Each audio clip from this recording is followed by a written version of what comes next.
ഇന്നെന്തായാലും കുറച്ച് നേരത്തെ തന്നെ ഇറങ്ങാമെന്ന് വിചാരിച്ച്. കാലാവസ്ഥയൊക്കെ കണ്ടിട്ട് നമുക്ക് അനുകൂലം തോന്നുന്നുണ്ട്. ഇന്നെങ്കിലും പറഞ്ഞ സമയത്ത് എത്തണമെന്ന് വിചാരിച്ച് വണ്ടി എടുത്ത് നേരെ വിട്ട് റാഷീനെ കൂട്ടണം. നേരെ ഈങ്ങാപ്പുഴയ്ക്ക് പോകണം. മഴയില്ല ഞാൻ എന്നൊക്കെ വണ്ടി എടുക്കാണ്ട് പോയിട്ടുണ്ടോ അന്നൊക്കെ കുടുങ്ങലാണ്. അതിനെക്കൊണ്ട് ആ റിസ്ക് നമ്മൾ നിന്നില്ല. അങ്ങനെ നേരെ ഈങ്ങാപ്പുഴ എത്തി. വണ്ടിൻ്റെ പാർക്കിങ്ങിൽ ചെറിയൊരു പ്രശ്നമുള്ളതുകൊണ്ട് കുറച്ച് ദൂരത്താണ് വണ്ടി വെച്ചത്. വരുന്ന പറഞ്ഞ സാധനം എത്തിയിട്ടുണ്ടാവും വെച്ചിട്ടാണ് റാഷി മുമ്പിൽ ഓടുന്നത്. ഇന്ന് കുറച്ചേരെങ്കിലും മഴൻ്റെ ഒരു ഗ്യാപ്പ് കിട്ടുകയാണെങ്കിൽ പണി പെട്ടെന്ന് തീർക്കാമെന്ന് ഞങ്ങൾ പറഞ്ഞു നിൽക്കുമ്പോഴത്തേക്കും മഴ പെയ്യൽ തുടങ്ങി. പറഞ്ഞിട്ട് കാര്യമില്ല, മഴയുടെ ടൈമല്ലേ, മഴ പെയ്യട്ടെ. ഈ തറന്ന് ഫില്ല് ചെയ്യണം, അതിൻ്റെ സാധനങ്ങളൊന്ന് വരും. അതാണ് ഇന്നത്തെ പണി. സാധനം കൊണ്ട് വരാമെന്ന് പറഞ്ഞാൽ വണ്ടിക്കാരനെ കാത്തുനിന്ന് മണിക്കൂർ വന്നപ്പോൾ ഞങ്ങൾ പോയി ഒരു ചായ കുടിച്ച്. 2 മണിക്കൂറായി ഈല പോകുന്ന എല്ലാ ലോറിയും ബസ്സും എണ്ണി ഞങ്ങൾ മതിയായി. കാരണം അത്രയും നേരമായി ഞങ്ങൾ ആ ലോറിയും കാത്ത് നിൽക്കുന്നത്. 2 കൈക്കോട് വാടക എടുത്ത് വന്നപ്പോഴത്തേക്ക് ലോറിക്കാരൻ പുറത്ത് സാധനം തട്ടി മൂപ്പര വൈക്കി പോയി. വല്ലാത്തൊരു പണിയായി പോയി. ചില്ലറ നയിപ്പൊന്നല്ല ഇന്നത്തെ പണിക്കുള്ളൂ. നല്ലോണം വെള്ളം കുടിച്ചു പോയി. ഇരിക്കുന്ന ഇരിപ്പ് കണ്ടില്ലേ.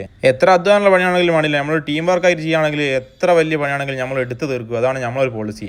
ആ ഒരു സ്പീഡിൽ നമ്മൾ എടുത്തതിനെ കൊണ്ട് 2 മണിക്കൂർ കൊണ്ട് ഏകദേശം വന്ന സാധനങ്ങളൊക്കെ തീരുകയും ചെയ്ത് തറ ഏകദേശം ഫില്ലാകുകയും. പണിയുടെ ഇടയിൽ നമ്മളെ കാണാൻ വന്ന നമ്മളെ കമ്പനിക്കാരെ കൊണ്ട് 2 ബിരിയാണി അങ്ങോട്ട് വാങ്ങിപ്പിച്ച്. പണി കഴിഞ്ഞ് അത് അവിടെ നിന്ന് ഇരുന്ന് തിന്നപ്പോൾ ഒരു സമാധാനം.